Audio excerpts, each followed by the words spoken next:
Hello mga kalabidabs, welcome to my channel, and for today's vlog, maipapakita ako sa inyong video and kayo na po ang bahalang maghusga kung alin ba sa dalawang video na to ang paniniwalaan nyo. Yung video noon o yung mga videong interviews ngayon. So this is really an interesting video kasi dito nyo makikita mga kalabidabs kung sino nga ba ang nagsasabi ng totoo. So watch this.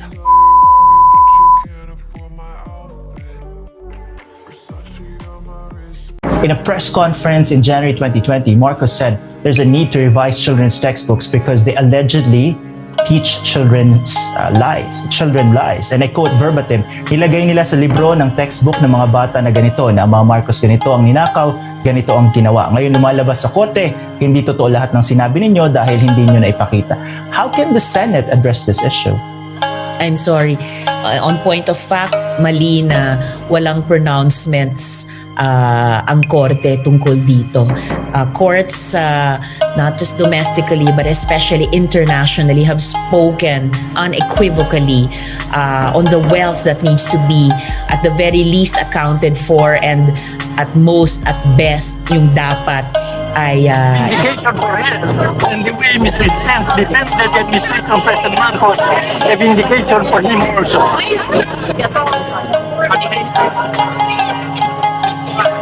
Can you tell me how the Philippine government looks at what happened?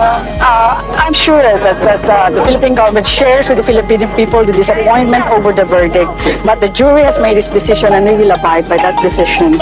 Mrs. Marcos might have won the battle, but we have won the war. Mrs. Marcos said it was the best birthday gift she's had. She said her one obsession now is to return to the country. How are you?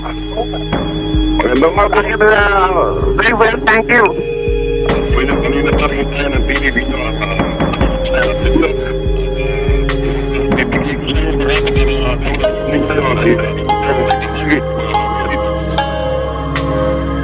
Unang-una ko ito nung nagpapasalamat sa ating mga alak babayan na sila kailang mga panalangin upang bigyan na nagbigay ng tulong at ganyan kung paano tayo ay nagbagi dito sa Nueva York, dito sa kasong ito na yun sa lahat ng count 1, 2, 3, and 4 ay lahat na guilty. At ito ay dedication hindi ni Mrs. Marcos kundi ni Presidente Marcos at ng buong Republika ng Pilipinas, sapagkat nakikita dito na mikil talagang sinuyod nila ang buhay at ang mga ginawa ng Pangulong Marcos sa 30 years siya naging Pangulo ng ating Republika ay malinis. Lahat ng kanyang batikos ay hindi kampuhanan. Kaya ako'y natuwa na naging totoo yung sinabi ni Pangulong Marcos sa akin. Fear not, because the truth will set us free. And the truth sa today. Maraming salamat. Was interested in prosecuting big names at the time. And Giuliani, according to the information that I have, I think it's solid, promised a conviction of the Marcoses to the State Department, to the Department of Justice. But more than that, there was evidence in the case that the Philippine government under Aquino wanted to gather up all of this evidence or gather up all of this property that they believed belonged to the Philippine government and that Marcos had. And in exchange for that, the United States needed its bases over there. And they entered into what was called the Mutual Legal Assistance Agreement, which was an agreement between these two governments to prosecute the Marcoses. And when Mr. Marcos died, they continued to prosecute this widow. Okay. The longer they stayed, the more worried you get. Oh, you know, and you can't sleep. It's like waiting for a baby that's never born. Was she a good client? She was, you know, this is a beautiful woman, and she was the best client I ever had. Why did she need so many shoes? That was obviously a point that the thought about Imelda was greed.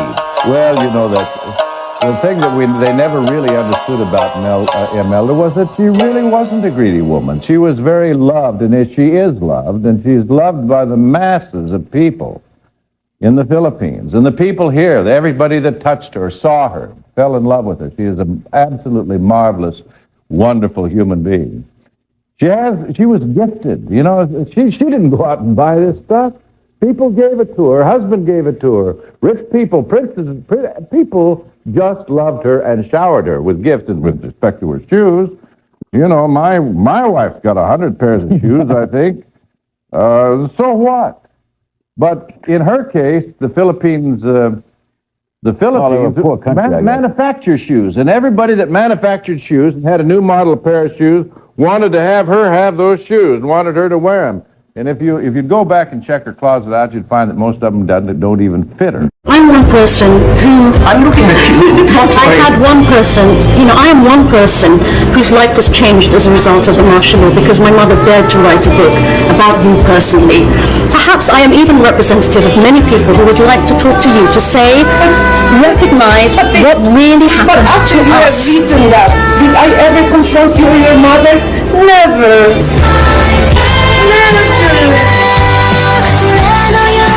After that was written, so many books have been said about me, written about me. Did I confront anybody or slap their faces or kick them or kill them? No. That is divine justice. I am a believer. I don't even wish confidentially in my heart evil to those people who did us so much harm and pain. No.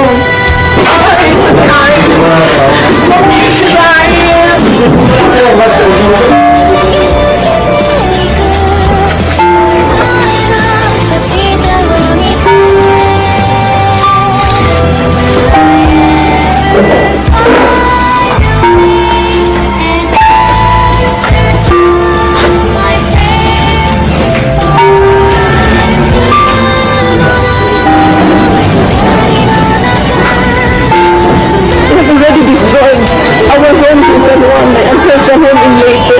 We destroyed all our homes everywhere. Now, they're taking our children away. Why?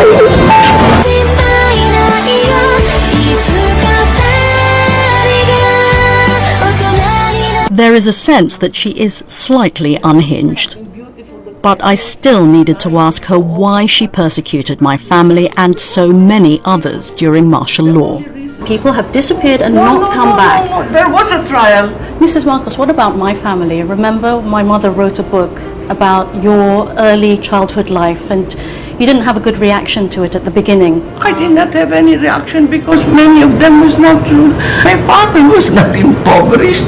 My father was a doctor of laws.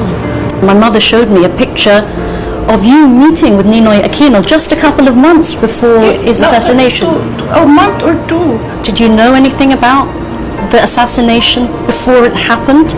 No. And there was no reason. What for?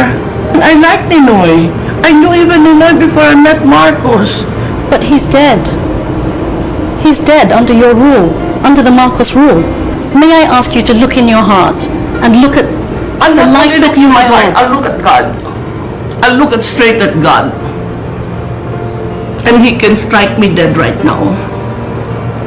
Yeah, I'm telling you the truth. Marcos was a man of peace. He enriched himself, didn't he? You were enriching yourselves. He was rich. He was rich when he and I got married. In fact, before he became president, he was number 4. And you can see that in an interview in the Reader's Digest. He was number 4 in the payment of taxes. But Mrs. Marcos, isn't it true that $10 billion of the Philippine treasury money went missing? That's not true. That's not true. Because then I should have been in jail already.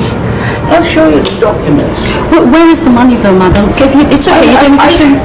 We have not stolen any money. We were the one who were very... One moment.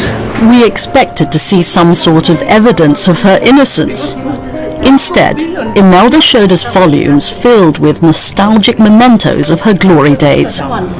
This one says Libya. This is Libya. This is with the 29 countries of the world. And this of is the Islamic Conference. And this is you with Saddam Hussein. With Saddam. So, and if you saw the documentary they did, Imelda Marcos conquers Iraq. But there weren't any pages about her humiliating escape to exile, driven out by the fury of the Philippine people. Ferdinand Marcos died in exile. His remains are now preserved in a mausoleum in his home province of Ilocos Norte, where he's considered a hero. When you go to Ilocos and you see your husband there, what do you think of? What goes through your head? Every time I go there, I thank the Lord. Lord, thank you for giving me the privilege of being by the side of a man touched by God. When they asked me, and I was truthful about it, if you had something on your tombstone, he said, what would it be? I said, here lies love. Because, you know, it's funny. It's wonderful to be loved, but it is more wonderful to have someone to love. And if you have love, you can conquer everything. There's worse to come. As for Imelda and me, she'd rather we part without any bitterness and set her eccentric charm on at full blast. Let us save the world. The Muslims are nice people. They are great. Even arithmetic, so many things were started by them. And more than that, Islam is peace. Thank you. Peace and love. Thank you. And we had no intention of imprisoning you or what. Believe you me, God knows this. God knows. Thank you. God bless you. Thank you. Thank you.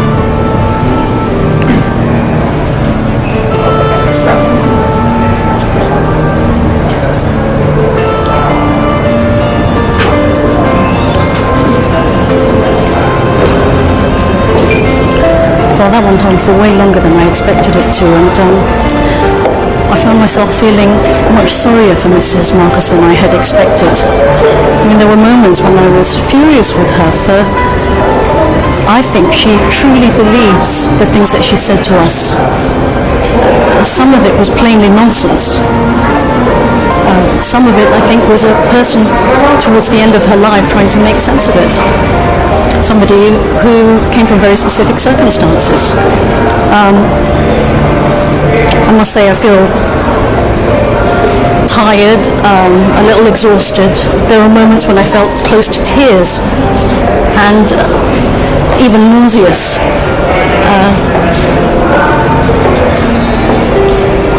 Strange.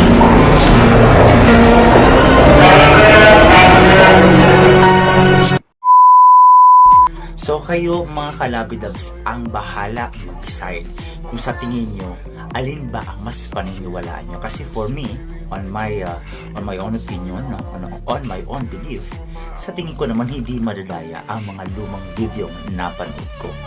So for me, malinaw na sa akin kung sino ang nagsasabi ng totoo. Kayo na po ang bahala kung sino ang paniniwalaan. Thank you everyone. God bless. Bye. Thanks for watching. For more latest videos, click here to subscribe.